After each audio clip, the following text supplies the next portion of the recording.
Okay, we're here with Steve Bunce at the Excel. We were supposed to be here today for the Billy Joe Saunders, Chris Eubank Jr. Press conference. Not for the first time. Chris Eubank Jr. didn't turn up. In all of your years of covering boxing, have you ever experienced anything like this before?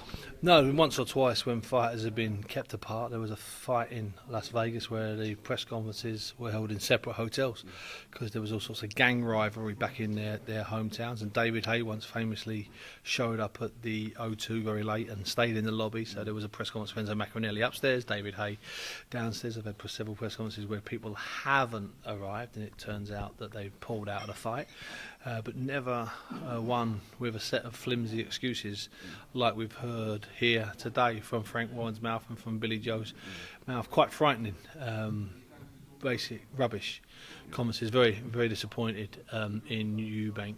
The Eubanks period. Chris should know better. I mean, I've probably wasted, and I mean this nicely, I've probably wasted 40 hours of my life waiting for Eubank at different press conferences.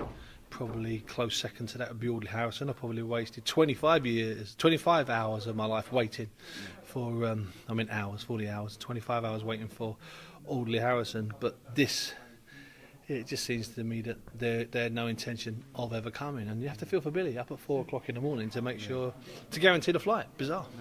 And in terms of fight week itself, Frank mentioned there's going to be a press conference on a Monday, press conference on a Thursday, and of course you've got the weigh-in on the Friday. In your gut feeling, do you think Chris or the Eubanks will turn up to any of those, all of those? Well, they have to turn up for the weigh-in, otherwise they can't fight, and they have to show up for the head-to-head final press conference, otherwise they will not be paid their full fee as per contract. And what will happen, I think, we'll see a bit like what we saw with David Haye when he travelled around all those Eastern European guys before the Chisora fight. I think we'll see the Eubanks arrive in with 10 people, and they'll try and position themselves in a cocoon around Eubank Jr. It will create a bit of friction, but it will make good TV, it'll be funny, it'll be entertaining. So yes, they will be here, definitely twice. However, might Chris Eubank Jr. come in the final press conference and set his clock, a bit like Mayweather's done, and go after 11 minutes? You don't know. Yeah. I mean, Mike Tyson fell asleep at one conference. Actually, I waited 2 days for a Tyson press conference once, and he appeared. The reason why he was late is he'd had his face tattooed. I forgot about that one. So yeah, I've seen things like this, but always for a valid reason. You know, you're having your face tattooed, you pulled out of the fight, your wife's had a baby, you've had a crash, or sometimes in Chris Eubank's case, senior, you're struggling to park your truck, which is not hard in Piccadilly Circus. Definitely. And one of the press conferences that Frank mentioned before was the Steve Collins, and yes. Steve Collins got in Eubank's head. I mean, how much similar do you think this is to that? Very similar. I was at that conference. Actually, the fights both took place in and around Cork, Park y Queeve and Mill Street, so it's near enough to Cork. But the press conference took place in Dublin, and Steve Collins did a couple of things. We all think he just... let me just grab this coffee, come here. We all think he showed up... Thank you very much, Martin. We all think he just showed up with this tape from this hypnotist that this hypnotist had given him. He did, that was part of it. But he also showed up dressed like a wild and crazy landed Irishman with an Irish wolfhound that stood about 4 foot tall. Eubank doesn't like dogs. And all of his friends arrived in the same kind of tweed clothing, and they really intimidated Eubank. As Eubank got in the lift, they jumped in the lift with a dog in a tiny lift at the hotel. Really got inside Eubank's head. And then the whole thing with the tapes that Steve had claimed he was listening to, which were his self-hypnosis tapes, which made him impervious to pain, playing on Eubank's fear at the time of hurting somebody. Obviously, he'd been in a fight with Michael Watson.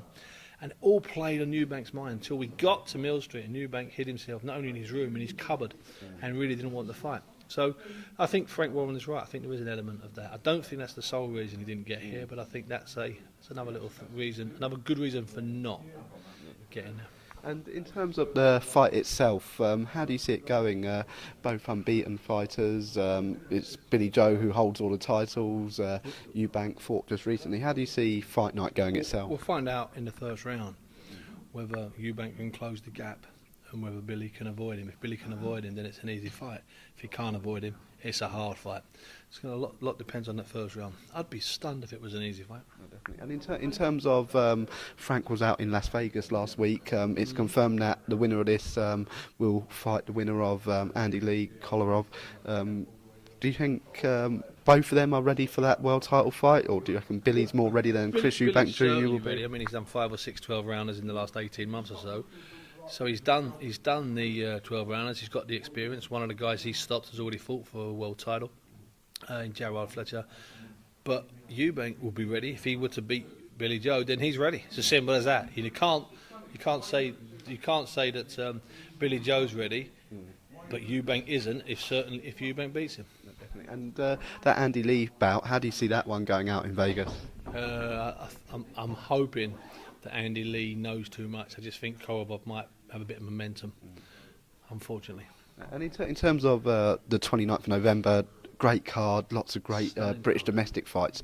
In terms of being a fan, what is your favourite fight on that night, like heading into it? Quite honestly, I think I'd probably have to say Fury and Chisora. I think it's a great fight, but Eubank. But in the same way, I'm looking forward to Eubank and Saunders more. It's a bizarre kind of thing. But Skeet and Gavin, Skeet's convinced that it's a win. Gavin's convinced it's easy. I think we've got 3, definitely, maybe even 6 great fights on that night. It's a brilliant night for boxing. Definitely. Well, thank you so much, Steve, and can't wait to speak to you soon. No, it's my pleasure. Thank you very much. Take care, Cheers, Steve. Sam.